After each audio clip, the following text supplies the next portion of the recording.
Praktik outsourcing adalah praktik yang legal di dalam perusahaan ekonomi Indonesia. Banyak perusahaan sekarang yang merekrut tenaga kerja mereka melalui perusahaan penyedia jasa tenaga kerja atau yang lebih dikenal dengan outsourcing.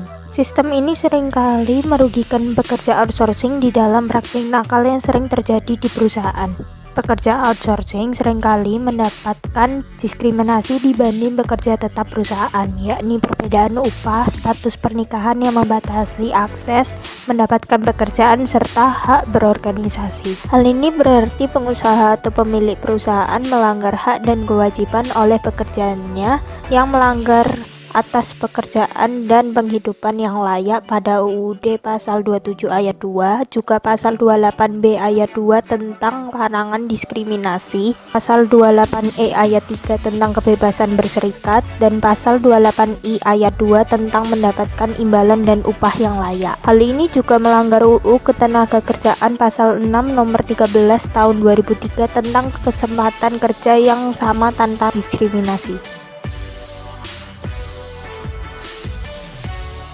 Pada tahun 2019, tepatnya bulan April 2019, terdapat kecurangan pemilu di Provinsi Bengkulu. Oknum petugas pemilu bekerja sama dengan peserta pemilu melakukan manipulasi perolehan suara. Diduga oknum penyelenggara pemilu disogok senilai 100 juta rupiah untuk mengubah perolehan suara caleg Gerindra Lia Lestari. Atas perbuatannya, 3 oknum tersebut, Aziz Nugroho, Andi Lala, dan Arizona, ditangkap dan dijerat pasal terkait pelanggaran pemilu.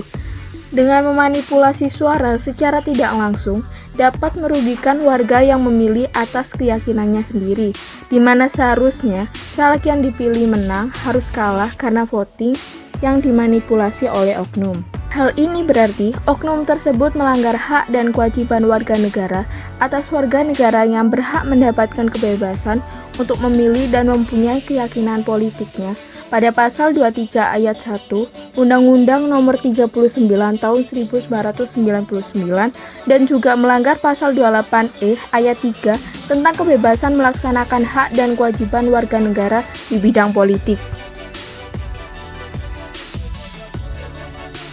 Sangat sering kita jumpai perlakuan yang tidak adil kepada masyarakat golongan ekonomi menengah ke bawah.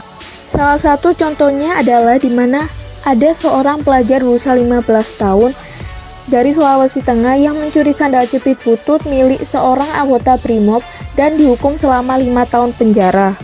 Mencuri memanglah salah, tetapi hukuman yang diberikan kepada seorang pencuri sandal juga harus adil dan mengutamakan kemanusiaan. Dibanding dengan itu, para koruptor yang telah mencuri jutaan, miliaran, bahkan triliunan uang negara hanya dihukum 3 tahun penjara saja. Dapat disimpulkan bahwa pemilik sandal juga dapat melanggar hak dan kewajiban warga negara atas mendapat kepastian hukum yang adil serta perlakuan yang sama di hadapan hukum pada pasal 28D ayat 1. Serta melanggar pasal 28I ayat 5 yang dimana berbunyi menegakkan dan melindungi hak asasi manusia sesuai dengan prinsip negara hukum yang demokratis.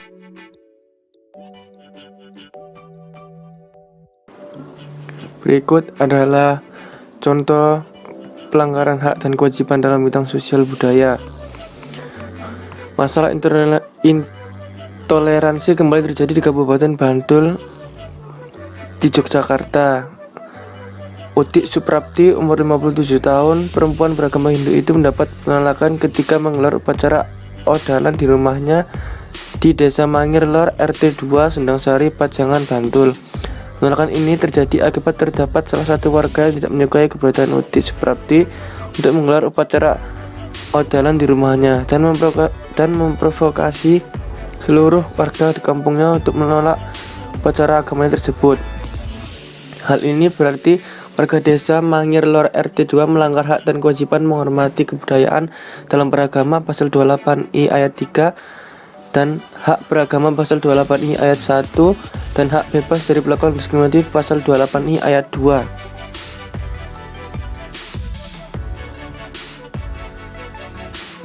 Berikut adalah pelanggaran hak dan kewajiban dalam bidang iptek.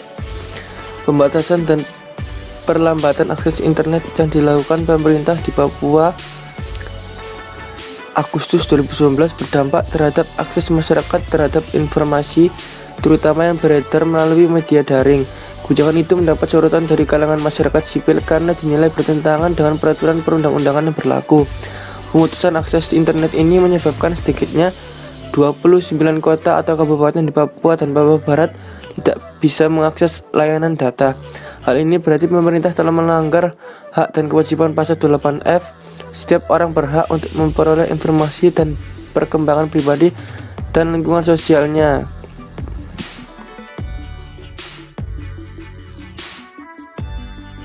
Sekolah seharusnya menjadi tempat pendidikan yang memberikan rasa nyaman terhadap murid untuk menuntut ilmu. Nyatanya di tahun 2018 total terdapat 451 kasus yang terdiri dari kasus kekerasan dan bullying terjadi di sekolah. Bullying ini berbentuk secara fisik maupun verbal, dilakukan antar pelajar ataupun juga guru dengan muridnya. Bullying termasuk pelanggaran HAM. Bullying merupakan tindakan menggertak dan menyudutkan pihak yang dianggap lemah. Demikian dapat dikatakan bahwa pelaku bullying menganggap bahwa dirinya memiliki kekuatan atau power yang lebih dibandingkan korbannya. Selain itu, bullying yang dilakukan seringkali menyudutkan pihak-pihak yang dianggap berbeda atau diskriminasi. Hal ini berarti sang pembuli, baik guru maupun pelajar, melanggar hak dan kewajiban oleh sesama pelajar atau muridnya. UUD pasal 281 ayat 1 atas hak untuk tidak disiksa, UUD 281 ayat 2 tentang larangan diskriminasi, dan UU nomor 35 pasal 54 tahun 2014 tentang perlindungan anak.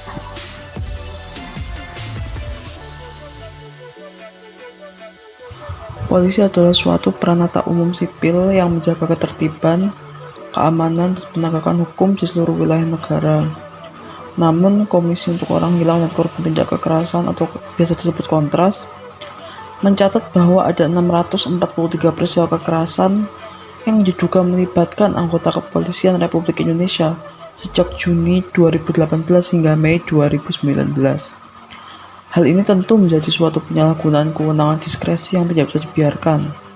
Padahal polisi sebagai salah satu agensi utama dalam sistem peradilan utama, menjadi pemelihara keamanan, ketertiban dan pelayanan masyarakat, serta menjadi lembaga pengawas internal dan eksternal dalam menjalankan fungsi korektif atas tindakan dan kebijakan institusi kepolisian yang tidak sesuai ketentuan.